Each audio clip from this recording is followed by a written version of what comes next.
Now that we understand the psukim, we're going to be doing something a little bit different than we've done in the past few classes. In the past few classes, we've taken a long time really exploring each word and how different nuances and meaning can be learned from very small changes in the text. In this class, we're going to be just taking a short amount of time to look at the overall unit, this group of psukim, and seeing what lessons can we learn from them when we look at the psukim as a group without even analyzing the specific words. So first we want to see what details have we learned in our psukim so far. So there are a number of details. We've learned that Avram comes to Canaan where there are Canaanites. It says Avram came to Canaan and there are Canaanites there.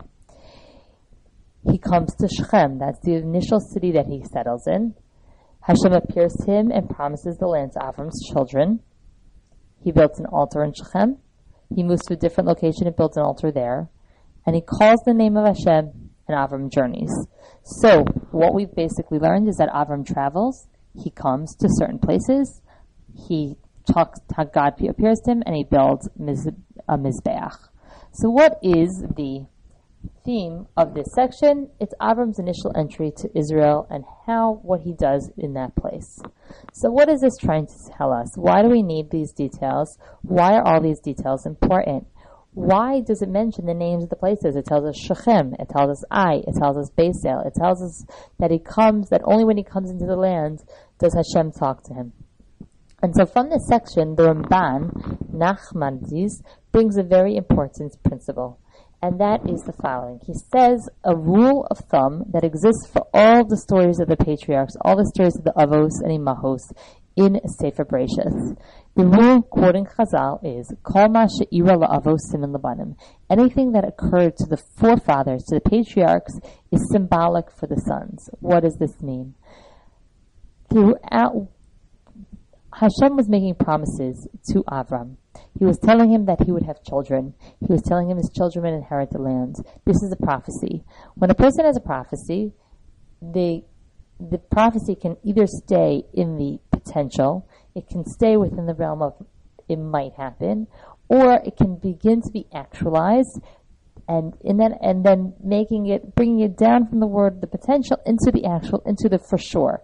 So a prophecy can either be it might happen or it will definitely happen. So what helps bring a prophecy from the realm of the potential, from the maybe, into the realm of the for sure?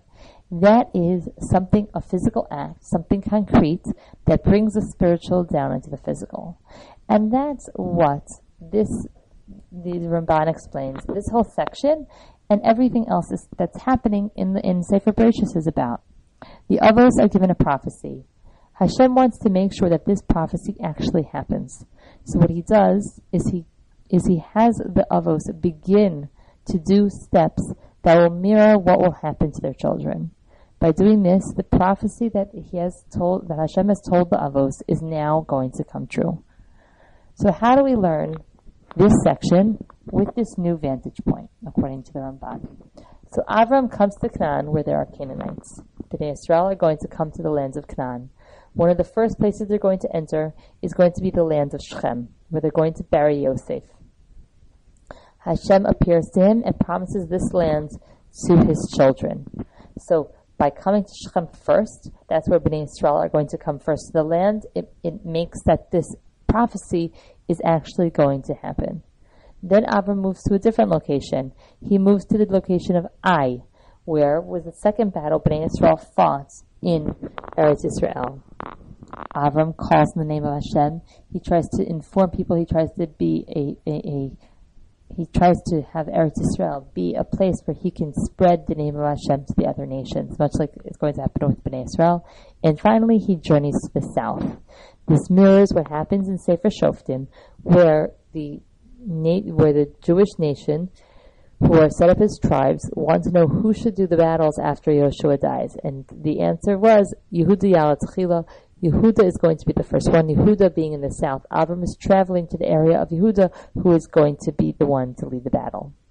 So the Ramban takes this very seemingly understated section, it doesn't really seem to have a lot of anything really to offer, and turns it into a very deep and meaningful thing about how the Avos lives are need to be learned and need to be analyzed, because it's indicative of what will happen to the Jewish people in the future.